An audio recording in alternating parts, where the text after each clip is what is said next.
Here this morning to talk about public safety and the work that our team is doing here at the Akron Police Department, across our city government, and across our community to reduce violence and create safety.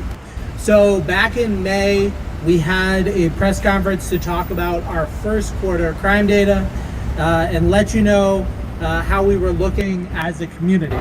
At that time, crime was down compared to the first quarter of last year across every major category except sexual assault.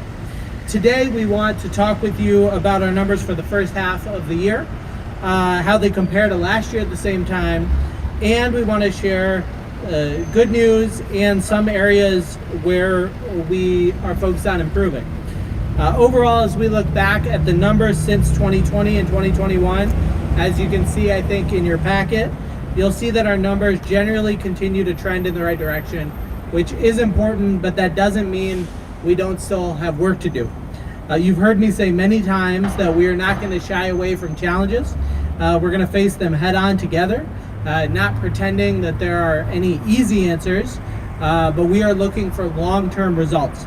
And that's particularly true around public safety as our highest priority and as our solemn responsibility. So it's important that you hear directly from me about where we need to improve.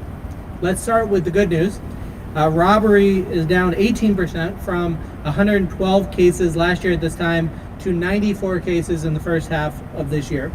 Felonious assault has decreased by 16% from last year, with 190 cases in the first half of last year and 158 cases so far this year. Overdose deaths are significantly down, which is a great trend. We sadly had 52 overdose deaths in the first half of 2024, and so far this year we've had 28, which is a 46% decline.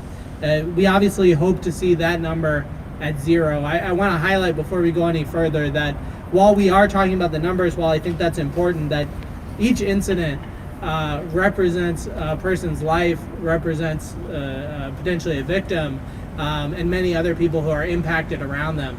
So I don't want to focus on the numbers to avoid the fact that with each thing that we're talking about here, we're talking about real people, we're talking about real lives and real experiences, which is really at the heart of why I call this a solemn responsibility and our top priority. Breaking and entering cases are also down from 281 in the first half of last year to 245 so far this year. Auto theft is down significantly. In the first 6 months of 2024, we had 438 cases of auto theft. We're down to 318 cases, which is a 28% decline. Through the first half of the year, murders have remained at the same amount as last year, 12 murders in the first half of last year and 12 murders in the first half of 2025.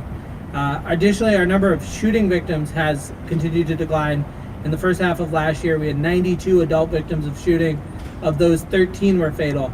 So far this year, we've had 46 adult victims of a shooting, and 7 have been fatal. So we've also had 1 less fatal juvenile victim and 1 less non-fatal juvenile victim in the first half of the year.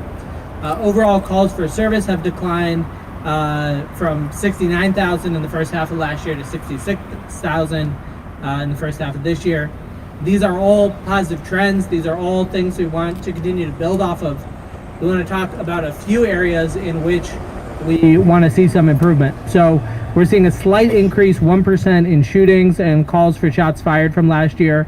We had 823 in the first half of 2024 and 829 in the first half of 2025. Shootings into habitation have increased from 72 last year to 88 in the first half of this year. Firearms-related offenses have gone from 238 in the first half of last year to 248 so far this year, 4% increase. And we've continued to see this elevated level when it comes to sexual assault. In the first half of 2023, we had 153 instances of rape. That went down to 136 in the first half of last year. It's gone back up to 151 so far in the first half of 2025. This is, similar to the 2023 number, but it is a 12% increase from where we were last year. While robbery is down, burglary is up 14%. Robbery obviously reflects when a suspect robs a person, whereas burglary is breaking into a building to commit some kind of theft. Finally, our number of firearms recovered has dipped slightly at the beginning of this year. We had 541 firearms recovered by this point last year. We've had 380 so far this year, which is 30% decline. Chief Harding will speak more about that in a moment. So while we are very excited about the areas in which we see a declining trend, we are very focused on the areas where we're not. So you're going to hear more about the ways in which we're addressing crime and violence. And at the center of that is our Akron Police Department. The men and women who work in this building behind me are doing difficult, critical work across our community each and every single day. To talk more about that, I'd like to invite up our Police Chief, Brian Harding.